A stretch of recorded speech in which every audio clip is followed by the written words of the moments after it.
Star Wars, it's a series massive on both scales of lore and fan base. Its legacy spans multiple generations, and not without good reason. The original trilogy is legendary, and the last two main installments I found were fantastic. While fans remain divided on The Last Jedi, I feel that all can unanimously agree that the prequel trilogy is a disgrace. So let's look at the original trilogy here. Sure, Return of the Jedi was a bit choppier, but they're all met with high praise nonetheless. Now let's look at the other ones. Yep. Midichlorians. What are midichlorians? It's heroin. Somehow, despite Anakin acting about as alive as a block of wood, the third and final of the prequels manages to be the best of the three, even with this. How, you might ask? Is this the best one? Well, for starters, Jar Jar has the least screen time. But maybe it's because George had been reading up on some classic literature for inspiration. It's no secret that Lucas has taken influence from great art from the past. The pod racing scene from The Phantom Pain is almost shot for shot the chariot scene from the 1959 classic Ben-Hur. This could be labeled as just a small homage, but what I'm talking about today is a whole other animal. Around 1603, William Shakespeare penned his second best tragedy, Macbeth. Hamlet's better. It tells the story of a warrior regarded by most as the best around, who grows greedy and ends up destroying his life and the lives of those close to him due to his lust for power.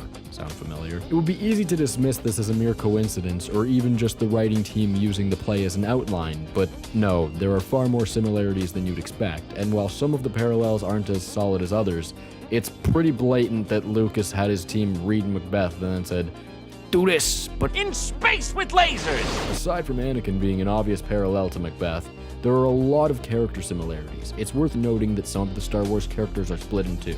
By this I mean how Obi-Wan represents both Banquo as Macbeth's best friend in and out of battle, and Macduff, who opposes him when worse comes to worse. Others are more subtle and a little looser in explanation. Dooku is Duncan because he is killed only after prompting from a manipulator, and his place is taken by the protagonist. But Duncan is not the enemy, beheaded at the end of the opening battle. While the plot may not be a 1-1 replica, the similarities still remain. This is the full list that I could get out of it, and yes, some of them are a bit of a stretch, but I think it makes sense. So let's move on to the plot points. Both stories open with a massive battle, one a little more epic than the other, but still an opening war nonetheless. Again, this could be shrugged off as a coincidence, but both battles end with the protagonist decapitating an enemy. After the battle, the protagonist stumbles upon new wisdom of the future. For Macbeth, these are the three witches, and for Anakin, it's his night visions, but also possibly maybe Yoda telling him of the prophecy of the one who will balance the force? Still not sure on that one. Point is, future is predicted for the protagonist. The protagonist reaches out to the manipulator, to Macbeth, his wife, and to Anakin Palpatine, in search of guidance of what it could all mean. The manipulator steers him in a malicious direction after this consultation. The protagonist then learns of information conflicting with the prophecy, Malcolm being named the next king, and Anakin being denied a place on the Jedi Council. This leads to another meeting between the protagonist and the manipulator.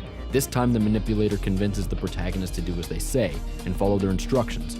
For Macbeth, this means going through with the murder of Duncan, and for Anakin, it means becoming the Emperor's apprentice to learn the dark side.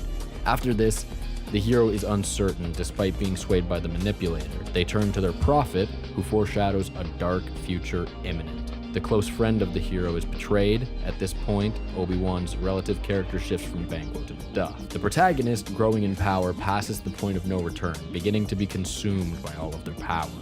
Anakin starts to slowly cripple the Jedi Order, and Macbeth neglects his duties, resulting in his people growing sick. At this point, the hero feels he must kill all who oppose him. Macbeth sends a group to kill Macduff and his family, and Anakin straight up murders children, killing younglings. After learning of this, Obi-Duff decides he wants to put an end to Annie Beth's rage. The hero's lover no longer recognizes the person she once cared for, and dies tragically. The hero is then confronted, a lengthy battle ensues, ending with the protagonist having body parts cut off and losing the battle. The biggest difference plot-wise comes here, and it's that the protagonist is not killed, but rescued in Revenge of the Sith. At which point, the original writing comes in, and we get, this. So yeah, that's about all of it. Get exposed, George Lucas, you plagiarizing sellout.